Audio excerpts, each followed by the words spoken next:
Media scholar calls for bias literacy in digital news consumption.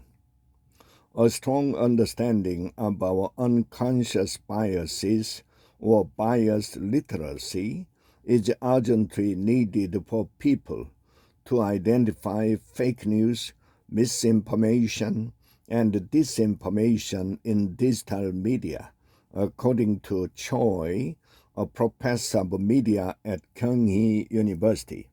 What inspired you to investigate the determinants and consequences of online news authorship verification?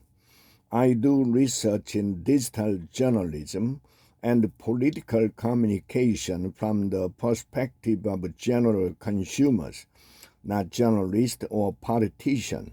I usually use methods like neural network analysis and surveys to conduct research.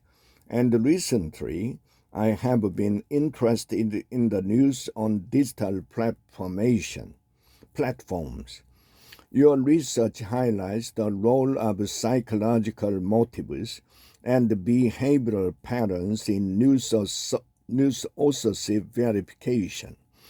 Can you provide more details on which motives and behaviors were most influential? The most interesting finding is that readers who check the authors of the news more trust the media less. That shocked me.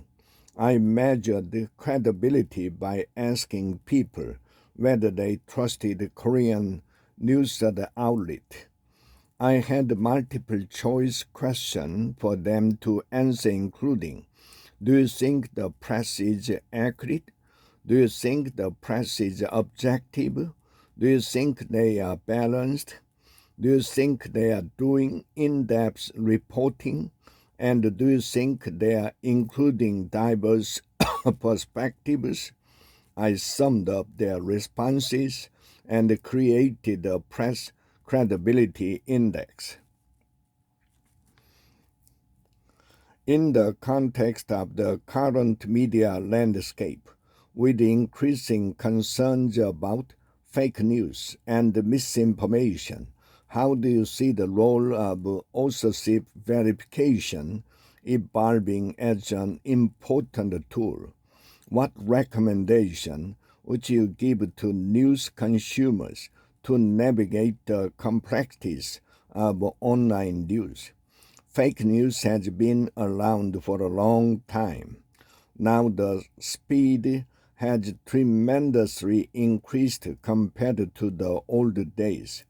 It's almost every day that people fabricate fake news. What seems to be the important is how we distinguish high-quality news from low-quality news. What determines high-quality news? If you think of that, you cannot be deceived by fake news. Completely detecting fake news and eliminating it is impossible. I recommend people to check who wrote the stories they read, and that is the most basic thing to do. They are also related to verification skills, like the cross-checking the information and looking up whether the sources are up to date.